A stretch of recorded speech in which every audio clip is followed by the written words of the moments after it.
There is this window from about 1957 to mid-1960 where we have discovered that's one of our most dangerous periods for loss of color imagery in color negative. When it was discovered that Pollyanna's negative had this color collapse, which within a very few years began to lose color dye.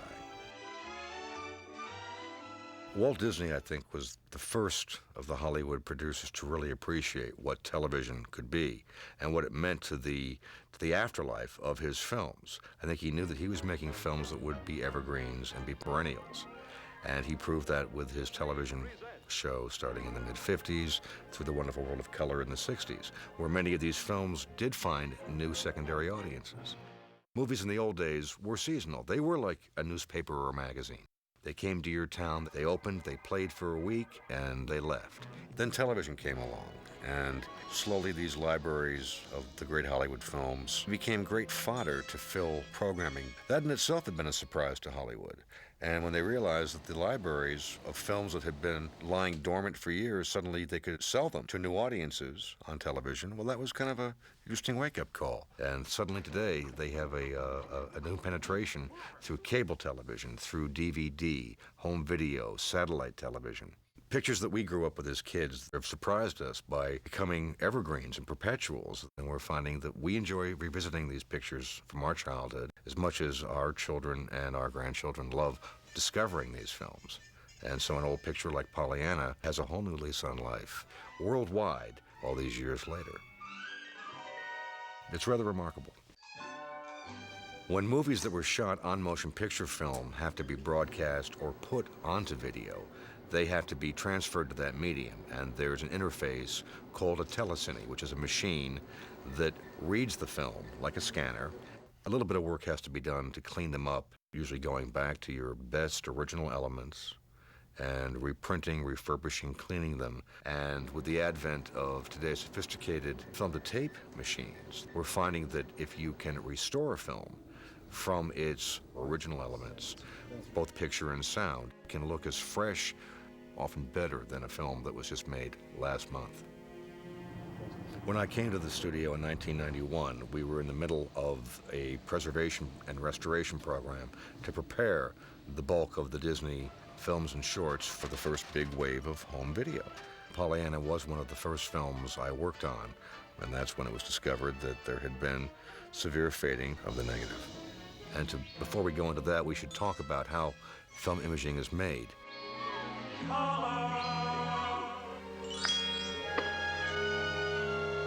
Color does brighten things up, doesn't it?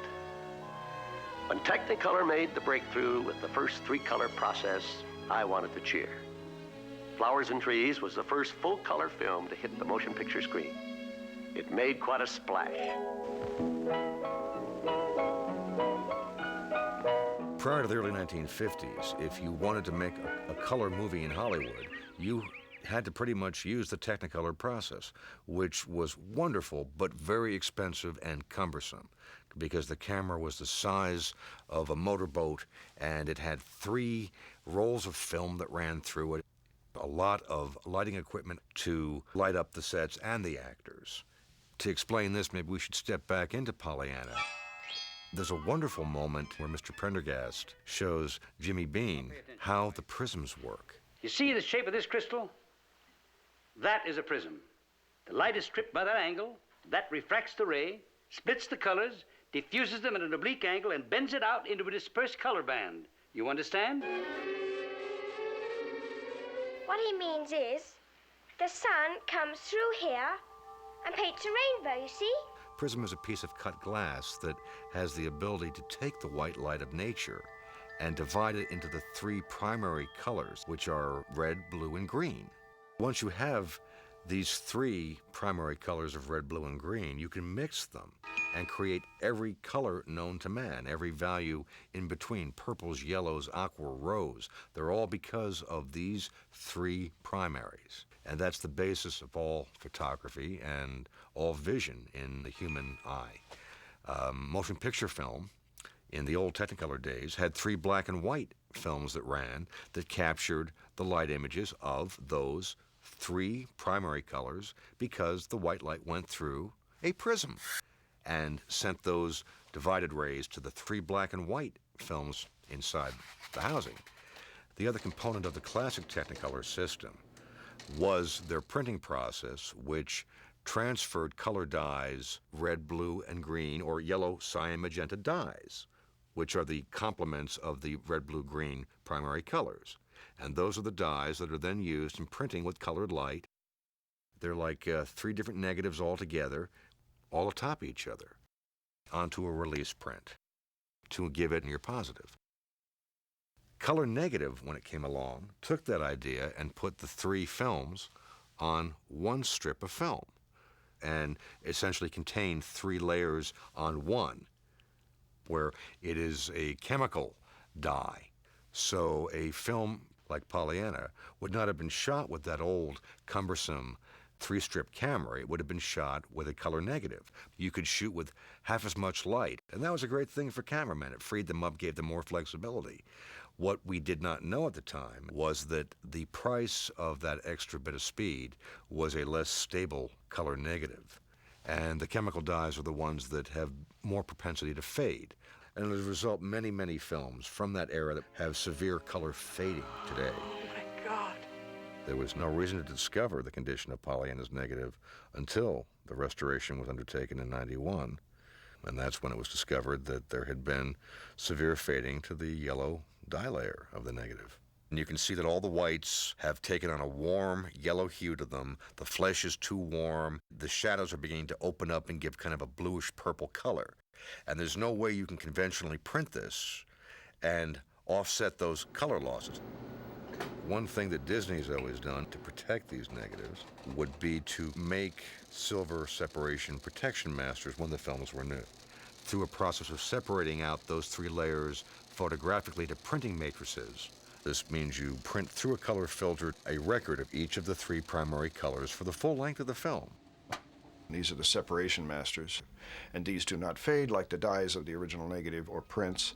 So in theory, these materials will survive 200-300 years even, and will yield a color that is very similar to the original.